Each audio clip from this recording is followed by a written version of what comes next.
بسم اللہ الرحمن الرحیم۔ السلام علیکم پاکستانیوں، آج میں اپنے چیف آف آرمی اسٹاف سے مخاطب ہوں، عاصم منیر صاحب۔ آپ کو جواب دینا ہوگا۔ آپ مجھے بتائیں، آپ حافظ قرآن ہیں، اس لیے آپ سے سوال کر رہی ہوں کہ انسانوں کی، گناہ گار انسانوں کے ہاتھوں کی بنائی ہوئی بلڈنگیں ویلیویبل ہیں، یا سبحان تعالیٰ اللہ تعالیٰ جس کی ہم عبادت کرتے ہیں، جس نے اپنے قدرت کے ہاتھوں سے انسانوں کو خلق کیا، جن کا آپ قتل عام کر رہے ہیں، کہ وہ ویلیویبل ہیں؟ اور پھر بلڈنگیں تو پھر بن جاتی ہیں اور آپ بنا بھی لیں گے، ٹھیک ہے، لیکن آپ نے جن ماؤں کی گودیں اجاڑ دی ہیں، جن بہنوں کے بھائی آپ نے مار دیے ہیں، جن بیویوں کے سہاگ آپ نے اجاڑ دیے ہیں، کیا آپ انہیں دوبارہ زندہ کر پائیں گے؟ کیا روز قیامت آپ اللہ کو جواب دے پائیں گے کہ آپ نے، جنہوں نے تمہاری جان کو نقصان نہیں پہنچایا تھا، ان بلڈنگوں کی ویلیو ہی کیا تھی کہ تم نے جنہیں میں نے اپنے ہاتھوں سے بنایا، جن کی میں نے ماں کے پیٹ میں حفاظت کی، جنہیں میں نے زندگی دے کے رزق دیا، تم نے اسے کس بات پہ مار دیا؟ تو کیا آپ جواز دیں گے کہ ہماری بلڈنگیں تو ہمارے مجسمے توڑ دیے تھے؟ مجسموں سے تو لگتا ہے آپ بت ہیں۔ اور دوسرا، عاصم منیر صاحب، آپ کے پاس جواب ہے اس سوال کا کہ بیت المقدس میں فلسطینی مسلمان ہمیں پکارتے رہے کہ یہ ایٹمی پاور والی مسلمانوں کی واحد فوج، پاکستانی فوج ہماری مدد کو آئے، کہ بیت المقدس پہ حملہ ہوتا تھا، نمازیوں کو شہید کیا جاتا تھا، بیت المقدس کی دیواروں کو نقصان پہنچایا جاتا تھا، بیت المقدس پاک اللہ کے گھر میں جسے رسول صلی اللہ علیہ وسلم نے اپنے مبارک ہاتھوں سے جس کی بنیادیں اٹھائی، ان میں اسرائیلی جوتیوں سے، اپنے ناپاک بوٹوں سے بھاگتے اور وہاں وہ جانوروں کو، سور جیسے جانوروں کو گھساتے تھے۔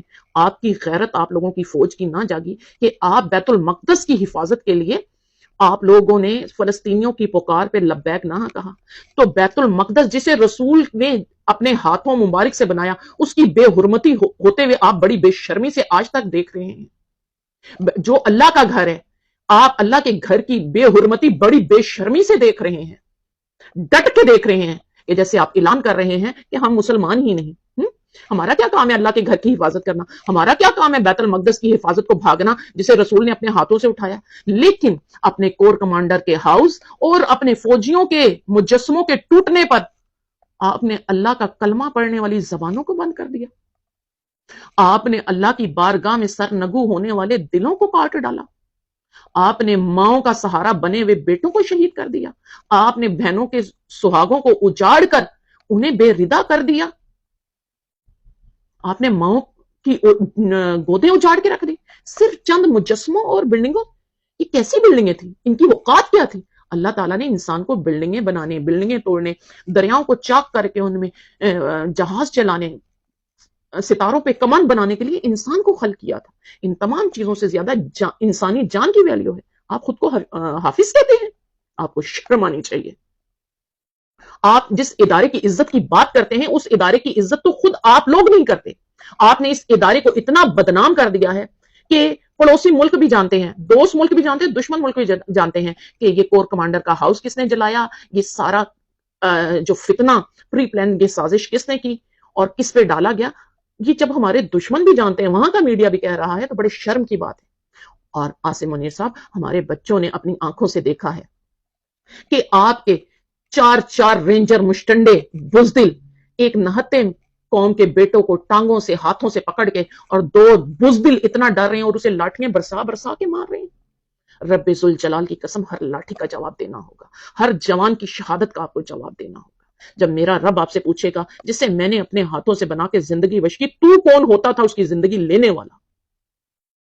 عاصم منیر صاحب، جب پہلا انسان، پہلا نبی حضرت آدم کا بیٹا قابیل اپنے بھائی کا قتل کر کے اللہ کے عذاب سے نہ بچ سکا، اللہ نے اس پہ جہنم واجب کر دیا، تو آپ کس کھیت کی مولی گاجر ہیں کہ آپ میرے بیٹوں کو یوں شہید کر رہے ہیں، قوم کے بھائیوں کو شہید کر رہے ہیں؟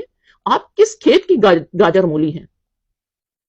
آپ جس فوج کے جرنل قوم کو لوٹ کے ریٹائرمنٹ کے بعد دوسرے ملکوں میں جا کے رہیں، اس فوج کی عزت کے لیے آپ ٹولیاں نکال رہے ہیں کہ اس فوج کی عزت کرو، ادارے کے پیچھے اپنے گھنونے عزائم کو، اپنے سیاہ کارناموں کو چھپانا چاہتے ہیں۔ پاکستانیوں، دوسرا پیغام میرا آپ لوگوں سے ہے کہ آپ لوگ یہ جو چھوٹیاں چھوٹیاں ٹولیاں لگا کے خوش آمد کی کر رہی ہیں، پاک فوج زندہ باد، اگر رسول کے لشکر میں منافق ہو سکتے ہیں، سورہ احزاب پڑھیں، سورہ فتح پڑھیں، سورہ منافقین پڑھیں، تو پاک فوج میں غدار کیوں نہیں ہو سکتے؟ غدار ہی زیادہ ڈھول بجا رہے ہیں پاک فوج زندہ باد. ہمیں پتا ہے ہمارے کون سے فوجی قربانی دیتے ہیں. جو قربانی دیتے ہیں ان کے گھروں کا جا کے حال دیکھو. ان کے پاس اربوں کی جدادیں نہیں ہیں, ان کے پاس بڑی گاڑیاں نہیں ہیں, وہ تمہاری طرح غربت میں جیتے ہیں. وہ پاک فوج ہے. یہ غدار اپنے آپ کو پاک فوج کے پیچھے چھپا رہے ہیں. ان کے ظلم کا, ان کے جرم کے آپ حصے دار نہ بنے نعرے لگا کے. آپ ظالم کو حوصلہ دے رہے ہیں کہ قوم کے بیٹوں کا قتل کریں. تو اللہ تعالیٰ قرآن شریف میں فرماتے ہیں کہ جس نے برائی میں جس کا ساتھ دیا اسے اس کے جرم کی سزا کا اتنا ہی حصہ ملے گا, اور جس نے کسی کی نیکی کا ساتھ دیا اسے اس کی نیکی کے اجر کا حصہ ملے گا.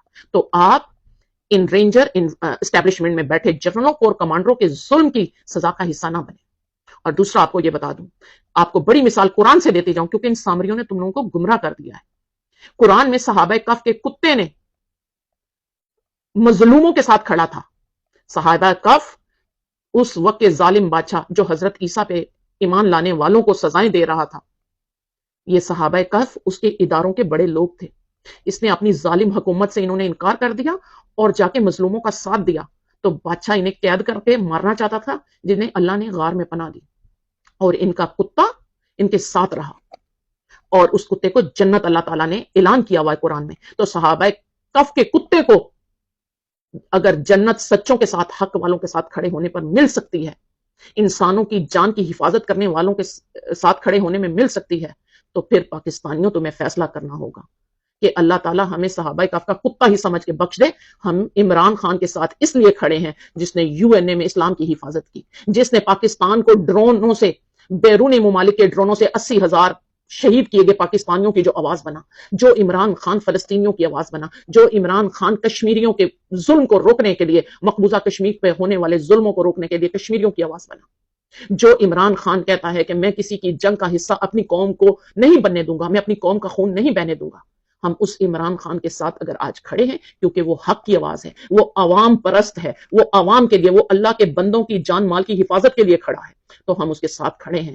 اگر کم از کم ہمیں نیکی کا حصہ نہ ملا تو ہم ظالموں, چاہے وہ جنرلز ہوں, چاہے وہ کور کمانڈر ہوں, چاہے وہ پنجاب پولیس ہو, اسلام آباد پولیس ہو, کرپٹ حکومت کے بیٹھے کرائم منسٹر اور اس کے وزیر ہوں, ہم ان کے ظلموں کے ساتھ نہیں کھڑے. ہم عمران خان کے ساتھ کھڑے ہو کے ظلم کے خلاف آواز اٹھاتے ہیں تاکہ اللہ تعالیٰ ان پر جب عذاب نازل کرے تو ہم اس کے حصے دار نہ ہوں. تو اس لیے پاکستانیوں ظالموں کے ساتھ آواز اٹھانے, ان کی خوشامد کرنے پہ میڈیا والوں کو اور پاکستانیوں کو ذرا سوچنا ہوگا. اگر تو تم لوگ عذاب کا حصہ بننا چاہتے ہو تو تم کرو, لیکن ہم جتنے, اور خاص طور پہ اوورسیز پاکستانی ہیں, ہم ان ظالموں کے ظلم کے عذاب کا حصہ نہیں بننا چاہتے. عمران خان زندہ باد, پاکستان پائندہ باد.